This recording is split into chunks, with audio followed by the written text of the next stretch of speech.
gnomes. They're out there. Their names are there, and then you check it when you find it. Then you need to start tallying up how many horseshoes did you find. How do you know if you found it? Does it like a name on it? The horseshoes? No, the gnomes. Yes. Do we get to keep the hats? Yes. Yay. You have to keep the hats, right? Okay.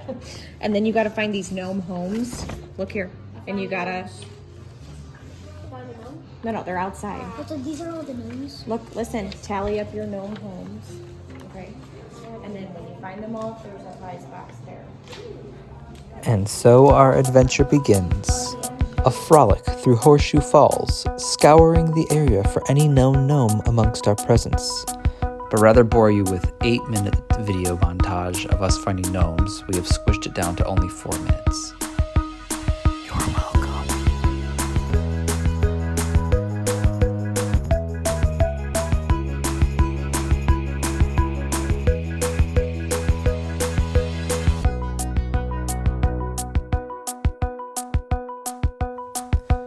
One thing we noticed is that the water was coffee colored, or like brewed tea. After a quick search on the web, we learned that the coloring was caused by an organic compound called tannins. It's made by plant materials such as leaves, woods, and it's abundant in forest areas.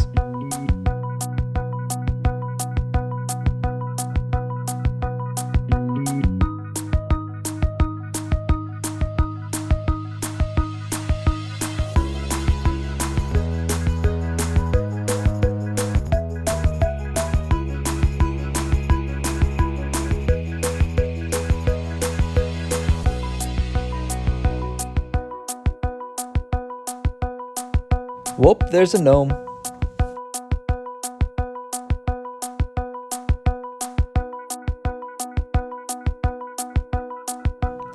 We then proceeded forward to Munising Falls. It was a beautiful coffee waterfall, which eventually led out to Lake Superior.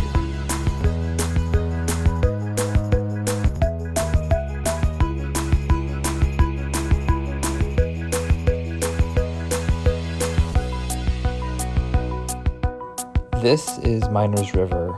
We are at the point where it connects into Lake Superior.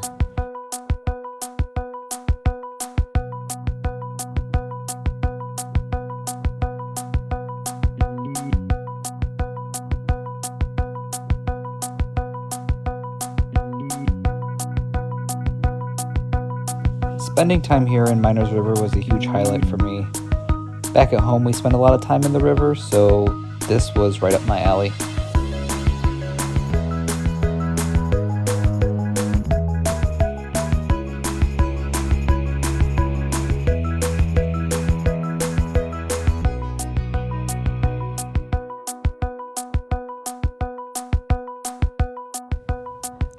These cliffs that you see are a part of Miner's Castle, which we'll see later on. But what was really interesting to see is where the brewed coffee met Lake Superior.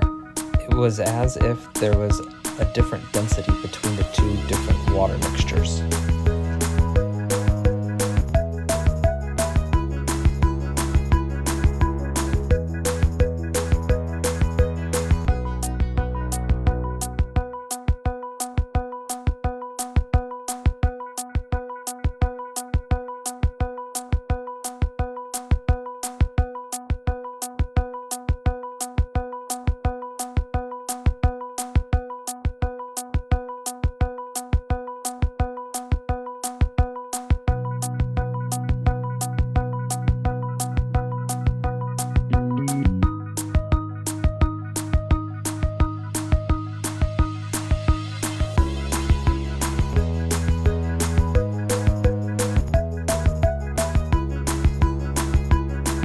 Time on Miners Beach is a great in-between between the lake and the forest.